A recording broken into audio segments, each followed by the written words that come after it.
Bonjour tout le monde, j'espère que vous allez bien. La leçon d'aujourd'hui est le discours direct et le discours indirect. Le discours direct, ça veut dire rapporter les paroles d'une personne directement, d'une façon directe. Ça veut dire rapporter les mêmes mots que la personne a prononcés. Le discours indirect, c'est les rapporter d'une façon indirecte ou bien de faire des changements.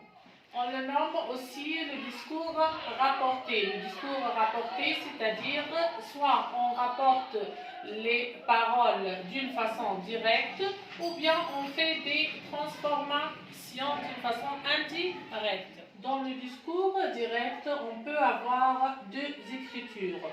Soit on commence par la parole qui a été prononcée directement, donc j'ouvre les guillemets directement comme on voit ici dans l'exemple.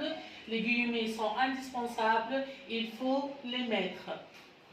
Regarde le premier exemple. Ici, on met le verbe du parole, puis on ajoute celui qui parle et on utilise l'inversion du sujet ici. On ne dit pas Emma répond, on dit répond Emma. Donc la phrase est je reviendrai demain, répond Emma. Soit on commence par celui qui parle, on dit Emma répond Emma et j'ajoute le verbe du parole. Je commence la phrase par Emma répond. Puis on dit la parole, j'ouvre les guillemets et je mets la parole. Donc Emma répond, je reviendrai demain. Je remarque ici que celui qui parle et celui qui fait l'action sont la même personne. Donc ici on a Emma. Ici, on a je. Donc, je et Emma sont la même personne. Maintenant, dans le discours indirect, Emma répond qu'elle reviendrait. Emma répond qu'elle reviendrait. Donc, dans le discours indirect, on commence par celui qui fait l'action, puis le verbe du parole.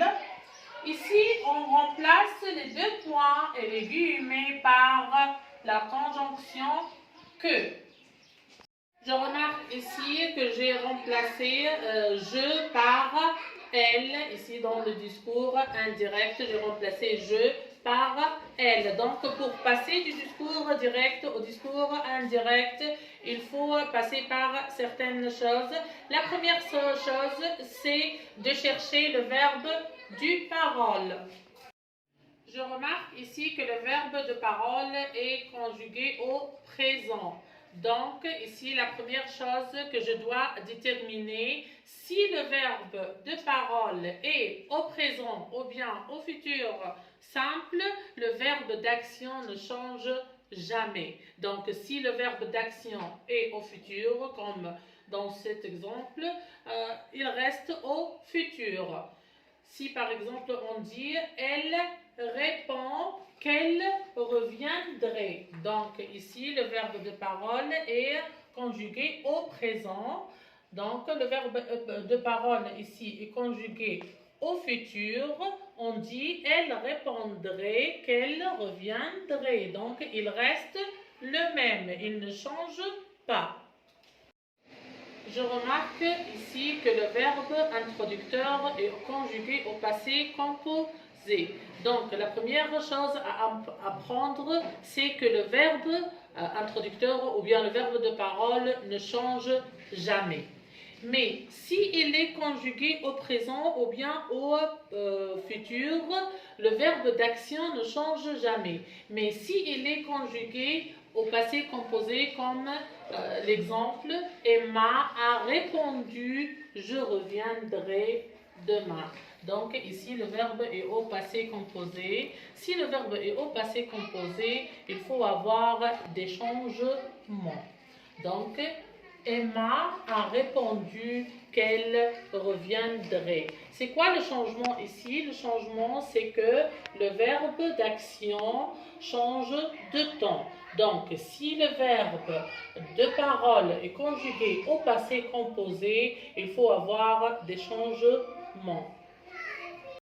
Je remarque ici que le verbe de parole est conjugué au passé composé. Donc, si le verbe de parole est conjugué au présent ou bien au futur simple, le verbe d'action ne change jamais. Mais s'il est conjugué au passé composé, il faut avoir des changements. On prend cet exemple.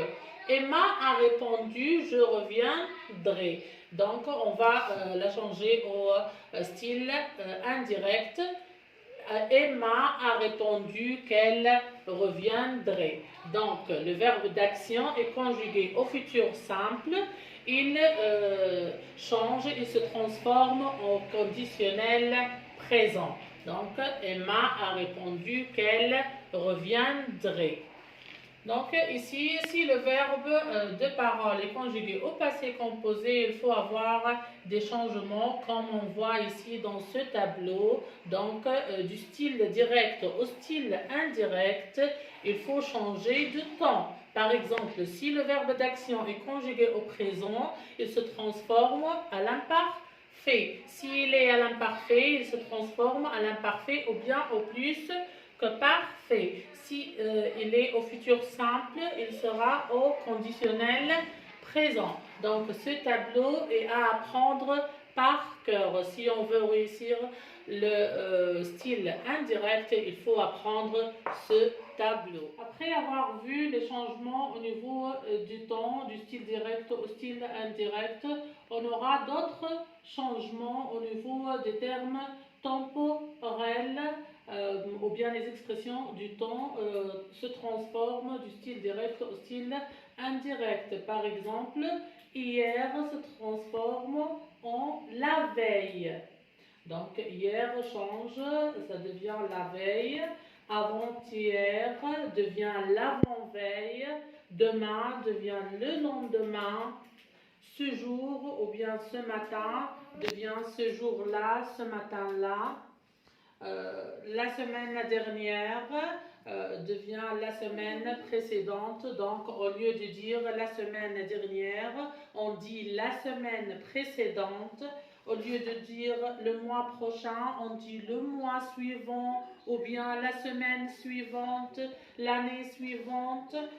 Au lieu de dire dans 2 jours, on dit 2 jours plus tard, ou bien 3 jours plus tard, ou bien 1 semaine plus tard. Donc, il y aura des changements au niveau des termes temporels si on a le verbe, bien sûr, de parole conjugué au passé composé. Après avoir identifié le verbe de parole et après avoir vu les changements au niveau des temps et au niveau des termes temporels, maintenant on va voir autre chose, c'est les changements au niveau des phrases, bien sûr, les types de phrases ou bien les types de paroles. Voilà, c'est tout pour la première partie du discours direct. Si vous apprenez ces changements par cœur, ça sera facile pour vous. Merci pour votre attention et à la prochaine.